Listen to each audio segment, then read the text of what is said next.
안녕하십니까. 암호화폐 정보를 전달해드리는 닥터 비트맨입니다. 네, 주말의 시작 토요일에 아침이 밝아왔습니다. 어떻게 편안한 밤 잘 보내셨나요? 현재 비트코인의 가격을 기준으로 소폭 가격이 조정을 받고 있지만 그럼에도 얼마 전 비트코인의 가격이 21,500달러, 21,700달러대에서 움직인 것을 생각하면 현재 상당히 긍정적인 흐름들을 보여주고 있습니다. 1월의 높은 상승으로 인해서 이번 2월 달엔 크게 조정을 받지 않을까 싶은 분석들이 난무했지만 이를 모두 이겨내고 크립토 마켓은 보기 좋게 상승을 하였는데요. 일단은 코인 마켓캡에서 메이저 탑 10 코인들 가격 먼저 한번 살펴보도록 하겠습니다. 네, 일단 시가총액 1위의 비트코인의 경우는 이제 전날 대비 3.18% 상승한 24,600달러대를 나타내고 있습니다. 이외에 이더리움은 2.23% 상승한 1,698달러대를 나타내고 있으며 6위의 XRP는 1.89% 상승한 0.39달러대를 나타내고 있는데요. 비트코인의 더미넌스, 이더리움의 더미넌스 각각 살펴보게 되면 42.5%, 18.6%를 나타내고 있습니다. 그렇다면 과연 선물 투자자분들은 현재 포지션 어떻게 나누고 있는지 롱숏 비율 한번 확인해 보도록 할게요. 일단 비트코인을 좀 먼저 보겠습니다. 비트코인의 경우는 아쉽게도 숏 포지션이 75%로 우위를 점하고 있으며 이더리움의 경우도 숏 포지션이 70%, XRP의 경우는 롱 포지션이 53%로 우위를 점하고 있습니다. 미국 증시는 어떻게 마감이 됐는지 한번 봐보도록 하겠습니다. 한번 보겠습니다. 네, 일단 S&P 500 지수의 경우는 전날 대비 0.28% 하락한 모습을 보여주고 있고 나스닥 100 지수의 경우는 마이너스 0.68%, 종합 지수는 마이너스 0.58, 다우존스 지수의 경우는 플러스 0.39%를 나타내고 있습니다. 달러 인덱스 지수는 어떤지 한번 확인해 보도록 하겠습니다. 달러 인덱스의 경우는 마이너스 0.21% 하락한 모습을 보여주고 있고 환율의 경우는 1,300원대를 나타내며 곧 있으면은 이거 다시 1,400원대로 돌아가는 것이 아닌가 싶은 모습이 보여지고 있습니다. 통상 환율이 오른다는 것은 이 주식시장, 위험자산 시장에는 그렇게 좋은 상황은 아니지만 현재 특수한 경우로 달러 인덱스는 낮아지고 이 환율만 좀 오르고 있는 모습을 보여주고 있습니다. 이제 최근에 크립토 관련해서 횡포를 벌이고 있는 곳이 있습니다. 이제 아마 여러분들도 다 아시겠지만 이 SEC죠. 이 SEC의 경우는 얼마 전 크라켄 관련하여 스테이킹 서비스를 즉시 중단시킬 뿐만 아니라 이 3천만 달러의 벌금으로 합의를 보았는데 이 크라켄의 경우도 SEC의 여태까지 모습을 보았을 때 이 소송의 시간이 너무 오래 걸리고 승소할 확률도 상당히 낮을 것으로 생각이 되어 그냥 합의를 했다라고 공식 인터뷰를 진행하였습니다. 이를 시작으로 SEC의 크립토 관련 옥새 조이기를 본격적으로 시작하였는데 이 팍소스와 바이낸스를 건드리면서 쉽지 않은 시간들이 지속이 되고 있죠. 이에 얼마 전에 미국의 상원위원회에서 이제 암호화폐 시장이 몰락하는데 SEC의 책임이 다분하다라면서 이야기를 하였습니다. 이 청문회를 통해서 게리 겐슬러를 아주 강력하게 질타하는 모습을 보였는데 하지만 여기서도 이 문어 대가리는 뻔뻔한 태도를 계속해서 보였습니다. 미국의 상원위원들 중에는 크립토 시장에 대해서 부정적으로 보는 인물들도 있고 긍정적으로 바라보는 인물들도 있습니다. 이제 그런데 이건 좀 너무한 것 아닌가 싶은 기조의 말들을 그러한 인물들이 공통적으로 하게 됩니다. 예, 얼마 전 이제 SEC에서 암호화폐 시장의 커스터디, 이 수탁 서비스와 관련하여 더욱 강화할 것이라는 규제를 강화할 것이라는 입장을 내비추었었는데 예, 크립토 관련하여 할 수 있는 것은 모두 다 하겠다라는 것이죠. 그리고 어제 나온 소식을 한번 보게 되면은 결국 SEC가 암호화폐 커스터디 요건 강화 규정을 통과하게 되었습니다. 현재 이 커스터디 서비스의 경우는 대부분의 암호화폐 거래소의 경우도 서비스를 진행하고 있습니다. 이 대형 투자자들을 대상으로 한 서비스들을 진행 중에 있는데 이 요건이 아직 완벽하게 통과가 된 것은 아닙니다. 이제 마지막으로 최종 의견 수렴을 거친 뒤에 최종 투표에서 가결이 되면 효력을 갖추게 되는데요. 여기에 반대를 던진 인물이 크립토맘이라고 불리우는 헤스터 피어스 위원 위원이라고 합니다. 이제 스테이킹과 관련하여서도 본인이 속한 SEC에 대해서 성명까지 내며 이제 강도 높은 비판을 하였죠. 참 SEC가 지금 무슨 생각을 하고 있는 것인지 크립토 투자자 입장에서는 답답할 수밖에 없는 것 같은데요. 예, 한 가지 추가적인 소식이 나왔습니다. SEC가 지난 2022년 5월 발생한 이 루나 쇼크 아마 다들 기억하실 텐데 루나의 CEO 권도영에 대해서 기소를 했다고 하는데 자세한 내용 빠르게 한번 보도록 하겠습니다. 네, 헤드라인을 보게 되면 미국 SEC 테라폼 랩스 및 권도영 기소 이렇게 헤드라인이 장식이 되어 있습니다. 미 증권거래위원회 SEC가 테라폼 랩스와 그 대표 권도영을 기소했다라고 밝혔습니다. 이 증권법 및 거래법상 등록 및 사기 방지 조항 위반 혐의다. SEC는 테라폼 랩스와 권도영 대표는 2018년 4월부터 2022년 5월까지 미등록 증권에 해당하는 암호화폐를 판매 수십억 달러를 조달했다. 여기에는 미국 기업 주식 가격을 미러링한 MSZ 그리고 알고리즘 스테이블코인 UST 등이 포함된다. 또한 이들은 투자자들에게 토큰 가치가 상승할 것이라고 반복적으로 주장했으며 이 UST가 안전하다고 투자자들을 오도했다. 이뿐만 아니라 루나 UST에 대해 공정하고 투명한 공시를 제공하지 않았으며 투자자들이 막대한 손실을 입기 전 허위 및 오해 소지가 있는 진술을 반복하는 등 사기를 저질렀다라고 지적을 하였습니다. 이와 관련해 블룸버그는 이번 SEC 기소는 미국 주요 규제 기관이 암호화폐 시장에서 핵심 역할을 하는 일부 스테이블 코인에 대한 관할권을 주장하는 역할을 할 것이라고 분석을 했다고 하는데요. 참 이상하죠. 이제 갑자기 이 문어 대가리가 무엇을 잘못 먹은 것인지 그동안 잠잠하던 이 권도형과 관련하여서도 이 증권법 및 거래법상의 등록 그리고 사기 방지 조항 위반 혐의로 기소를 한 것입니다. 이제 마지막에도 나왔지만 이번 SEC의 기소는 미국 주요 규제 기관이 암호화폐 시장에서 핵심 역할을 하는 일부 스테이블 코인에 대한 관할권을 주장하는 역할을 할 것이라고 분석을 하였는데 이제 이에 대해서는 저도 격하게 공감을 하고 있습니다.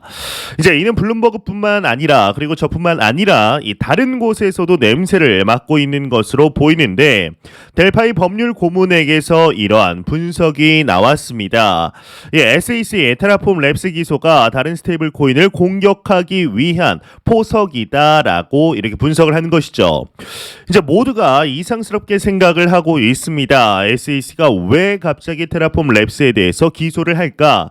마치 모든 것을 준비하고 있던 것 마냥 하루에 한 개씩 빵빵 터트리고 있는데 일단 내용을 빠르게 보도록 하겠습니다. 이 코인텔레그래프에 따르면 델파이 디지털 법률 고문 가브리엘 샤피로가 이번 미 증권거래위원회 SEC의 테라폼 랩스와 대표 권도영 기소는 다른 스테이블 코인을 공격하기 위한 포석이다라고 주장을 했다고 합니다. 이 샤피로는 SEC는 하위 테스트를 기준으로 USTC, 루나 클래식, W 루나가 모두 미국 증권법상 증권에 해당한다라고 주장하고 있다. SEC는 스테이블코인 생태계를 구축하는 인터그레이션, 프로모션, 마케팅, 상업적 거래 등이 타인의 노력이고 스테이블코인과 관련해 이익을 가져올 수 있다고 주장할 것이라고 말했다고 합니다. 앞서 SEC는 권 대표와 테라폼 랩스가 미등록 증권에 해당하는 암호화폐를 판매해 블라블라블라 이렇게 이야기가 나오고 있습니다. 네, 이에 대해서 여러분들의 생각은 어떠신가요? 이제 아무리 생각을 해도 SEC의 이러한 모습들이 너무 급하다라는 생각이 들지 않으시나요? 이제 이번 2월달이 되자마자 크라켄 스테이킹 관련하여서 물고 늘어지고 결국 벌금을 받고 팍소스와 BUSD 관련하여 스테이블 코인 규제를 강화하고 커스터디를 또 강화하면서 규제 강화하면서 이번에는 작년 발생한 테라폼 랩스와 관련하여서 갑자기 그동안 조용히 있다가 기소를 하는 것은 분명 무슨 꿍꿍이가 있어 보입니다.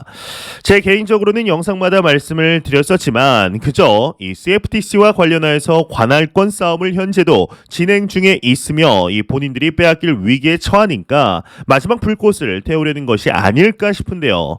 이 양초의 경우는 불이 꺼질 때 순간적으로 마지막 불꽃이 가장 불타오른다고 하죠. 딱 그러한 모습이 아닐까 싶은데 2021년까지만 하더라도 SEC가 암호화폐 시장의 입김이 더욱 셌지만 이러한 권한을 남용하며 몽둥이만 안 들었지 순 깡패가 같은 모습을 많이 보여주었습니다. 이러한 모습을 미 당국과 고위 임원들이 깨달은 때가 2021년 후반에서 2022년 초쯤 시그널들이 많이 나왔었는데 이 크립토 법률 대부분도 SEC에서 CFTC로 권한을 줘야 한다라는 이야기들이 상당히 많이 나왔었습니다. 특히나 SEC가 갑자기 심해진 것은 약 2주 전인가요? 이제 이걸 보시면은 올해 이제 2월 4일 토요일이라고 적혀 있습니다. CFTC 위원장 이 로스틴 베넌 위원장에게서 올해 암호화폐 규제에 대해서 이제 집중할 것이다, 선례를 만들 것이다라고 이야기를 하며 여기를 보면은 위원회의 권한 전체 범위를 사용하겠다라고 밝히게 됩니다. 이제 사실상 어떻게 보면은 이 CFTC가 SEC에게 규제 관련하여서 선전포고를 했다라고 봐도 무방한 정도인데 이를 시작으로 SEC에게서 갑작스럽게 규제 철퇴 관련 내용들이 쏟아지기 시작을 하였습니다. 정말 이 때문인지 아니면 원래 SEC가 2월부터 목줄을 조일라 했는데 우연치 않게 시기가 겹친 것인지 우리가 확실하게 알 수는 없지만 확실하게 하나 알 수 있는 것은 SEC가 뭔가 좀 급해 보인다라는 것입니다. 이번 사건들이 현재 리플 XRP와 관련하여서 긍정적인 모습을 보일 수 있다라는 의견들 또한 나오고 있습니다. 이 팍소스는 하루 만에 BUSD를 7억 달러, 약 8천억 원 이상의 금액을 소각해 버리고 이 BUSD 투자자들이 빠르게 이탈을 하고 있죠. 실제로 BUSD의 시가총액이 7위까지 밀려났는데 이 바이낸스 CEO 자오장펑의 경우 실제로 BUSD에서 현재 테더로 USDT로 투자자들이 옮겨가고 있다라는 이야기를 하게 됩니다.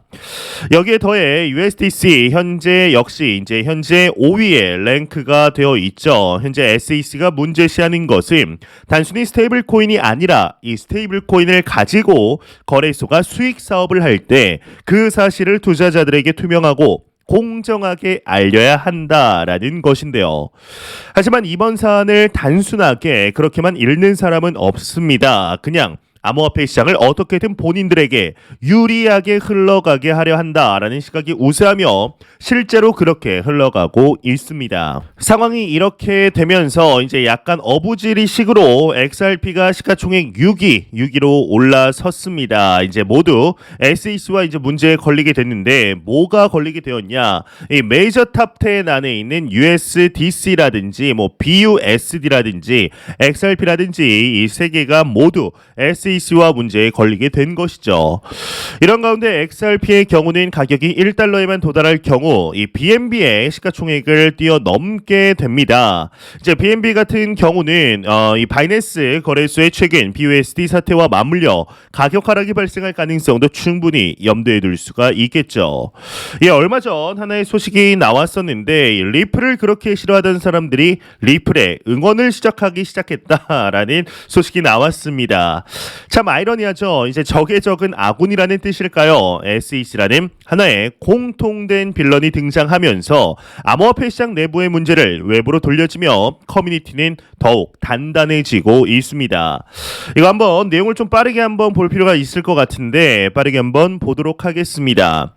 이 블록체인 분야 전문 변호사 제시 아인즈가 자신의 트위터를 통해서 리플을 싫어하던 사람들도 리플이 이기기를 바라고 기도하고 있다라고 말을 했다고 합니다. 그는 최근 미국 증권거래소의 이제 암호화폐 규제와 관련해 모든 일에는 긍정적인 부분과 부정적인 부분이 공존한다. 암호화폐에 대한 최근 SEC의 공격을 예로 들어보자. 부정적인 부분은 모든 것, 긍정적인 부분은 리플을 싫어하는 사람들도 이제는 리플이 이기기를 기도하기 시작한다라는 것이다. 리플은 다른 프로젝트보다 3년 앞서 출발, 이제 SEC와 3년 앞서 출발을 했다라는 거죠. 소송을 했다라는 말인데 이 SEC와 연관된 많은 암호화폐 기업의 운명이 리플의 방어 여부에 달려있다라고 강조를 했다고 합니다. 현재 이제 우리나라 이 대한민국 정부 또한 리플 소송을 보며 가상자산에 대해서 토큰 증권 여부를 결정할 것이라는 공식 발표가 났습니다. 이를 보았을 때 리플 소송은 단순히 XRP만의 소송을 넘어서 크립토 마켓의 중요한 이정표, 새로운 가이드라인을 위한 출발점이라고 할 수 있을 만큼 그 중요도는 상당해진 것인데요. 과연 이런 상황 속에 리플사가 승소 혹은 유리한 방향으로 합의를 한다면 XRP의 가격은 어떻게 될까요? 또한 이를 시작으로 크립토 마켓은 어떠한 방식으로 나아가게 될까요? 지금 SEC가 미쳐가지고 스테이킹을 건드려 스테이블 코인도 건드리고 증권과 관련해서는 개미 발가락만큼만 건드릴 게 있으면 일단 건드리고 그 중에 하나만 걸려라 라는 식이 아닐까 싶은데요. 과연 앞으로 크립토 마켓과 SEC와 관련하여서 거의 총성 없는 전쟁이라고 부를 수 있을 정도로 상황이 흘러가고 있는데 앞으로 어떻게 진행이 되게 될지 한번 지켜보도록 하겠습니다. 네, 안 보고 가면 섭섭하겠죠. 마지막 크립토 공포 탐욕 지수입니다. 전날 대비 1포인트 하락했지만 여전히 탐욕 단계를 지켜주고 있습니다. 이제 작년만 하더라도 극단적인 공포만 계속해서 보았는데 이 탐욕 단계로 넘어온 것만 하더라도 상당히 긍정적이다라고 볼 수 있을 것 같은데요. 이제 이 지수는 0이면 공포, 100이면 낙관을 의미하게 되죠. 이제 이번 2월 정말 암호화폐 시장이 갑자기 왜 상승을 하고 있는지 많은 투자자들이 궁금해하고 있습니다. 이는 저 또한 궁금합니다. 이 영상을 보시는 여러분들 그리고 저뿐만 아니라 저명하다고 알려진 애널리스트들, 분석가들도 다들 머릿속에 물음표가 존재하고 있습니다. 이제 얼마 전까지만 하더라도 크립토 마켓의 경우는 이 미증시와 높은 상관관계를 보였죠. 그렇기 때문에 얼마 전 발표된 CPI 지수, 이 소비자 물가 지수만 보더라도 시장의 예상치보다 지수가 높게 나왔습니다. 미국의 비농업 고용 지수가 전례 없을 정도로 호조세를 보였고 물가는 예상치보다 높게 나왔고 이를 볼 때 그러면 암호화폐 시장은 이제 하락할 수밖에 없겠네라는 생각이 자연스럽게 들게 됩니다. 얼마 전 발표된 PPI 지수도 그리 좋지 않게 나왔죠. 이제 모든 경제 지표들이 암호화폐 시장에 있어서 부정적으로 나오게 되었고 이에 따라 숏 포지션을 잡은 투자자들이 상당히 많았을 것입니다. 그런데 모두의 예상과는 다르게 시장이 크게 상승을 하면서 환호는 하지만 도대체 왜라는 생각을 지울 수가 없는 상황인데 이 환율도 1,300원대를 넘었죠. 이제 보통 환율이 오르면 달러 인덱스가 강해진다라는 반증으로 통상 위험 자산으로 통칭되는 비트코인, 이 암호화폐는 하락해야 하는데 그렇지도 않고 있습니다. 이를 보았을 때 다시 한번 시장 앞에 겸손해지게 되었는데 정말 비트코인 움직임 모르겠다. 도대체 왜 상승하는 것인지 현재 이유를 말하는 사람들도 있지만 사실 그러한 이유들은 코에 걸면 코걸이, 귀에 걸면 귀걸이식의 이유들이죠. 이 크립토 마켓 내부적으로도 SEC가 끊임없이 공격을 받고 있고 지금 매크로 경제는 모든 것이 위험 자산에 안 좋게 나오고 연준은 무착륙 이런 얘기하면서 25bp 3번 연속 올릴 것이라고 언급하며 심지어 50bp 인상도 이야기를 하고 있습니다. 일주일 전만 해도 나왔던 5월 FOMC에서 이제 금리를 동결시키겠다 이 얘기는 쏙 들어갔죠. 단기적인 가격의 움직임을 맞추는 것은 정말 부질없는 거구나 라는 생각이 들 수밖에 없는 현재의 상황인데 이러한 상승세에 비트코인의 2분기 안에 57,000달러까지 상승할 것이라는 이야기들도 나오고 있습니다. 이러다가 다시 21,000달러까지 하락을 하면 이제 15,000달러까지 하락할 수 있다라는 이야기들이 이제 계속해서 나오겠죠. 여기서 우리가 지금 할 수 있는 것은 과연 무엇일까 생각을 해보았을 때 이 여유 자금을 통한 지속적인 분할 매수 후 홀딩밖에 없다라는 생각이 들었습니다. 이 선물 투자를 통해 수익을 볼 수 있습니다. 이제 그것은 시장의 상황이 도와주는 것이지 이를 본인의 실력이라고 생각하는 순간 10번 중 9번의 수익이 한 번의 손실로 모두 이룰 수 있다라는 것이죠. 이제 통상 주식의 경우는 10년을 주기로 사이클이 돈다라고 합니다. 이에 비트코인의 경우는 이보다 빠른 4년을 주기로 돈다라는 생각을 하고 있으며 이 사이클은 과거에도 동일하게 움직였듯이 앞으로도 동일하게 움직일 것이라고 확신하고 있습니다. 통상 반감기가 실행하고 1년에서 1년 반 뒤 새로운 고점이 왔다라는 것을 보았을 때 2025년 중반에서 2025년 후반 새로운 고점에 도달할 확률이 상당히 높죠. 이를 우리는 준비를 해야 합니다. 이제 과연 앞으로 그리 길게도 아니죠. 2년에서 길어봐야 3년 뒤 지금의 비트코인 가격을 보면서 우리는 어떠한 생각을 하고 있을까요? 여태까지의 비트코인 상승률을 보았을 때 지금의 상승장의 완연한 초입 단계라고 생각을 하며 꾸준히 매수를 해 나가는 수밖에 없다라고 생각을 합니다. 이제 그리 길게 남지 않았습니다. 매 영상 말씀드리듯 절대로 단기적인 시각으로 이 시장을 바라보지 마시고 장기적인 시각으로 또한 오랜 시간 동안 함께 할 수 있는 여유 자금을 통하여 투자를 진행하시길, 그리고 여러분들이 투자한 자산에 대한 공부를 멈추지 않으시길 진심으로 바라보겠습니다. 네, 제가 준비해온 소식은 여기까지입니다. 영상이 도움이 되셨다면 구독과 좋아요 그리고 광고 한 편만 처음부터 끝까지 시청 부탁드립니다. 이 채널은 오직 광고 수익으로 운영이 되게 됩니다. 항상 영상 시청해 주시는 시청자분들, 구독자분들 너무나 감사드립니다. 오늘 남은 시간 잘 마무리하시길 바라면서 저는 더욱 도움이 되는 영상으로 찾아뵙도록 하겠습니다. 지금까지 닥터 비트맨이었습니다. 감사합니다.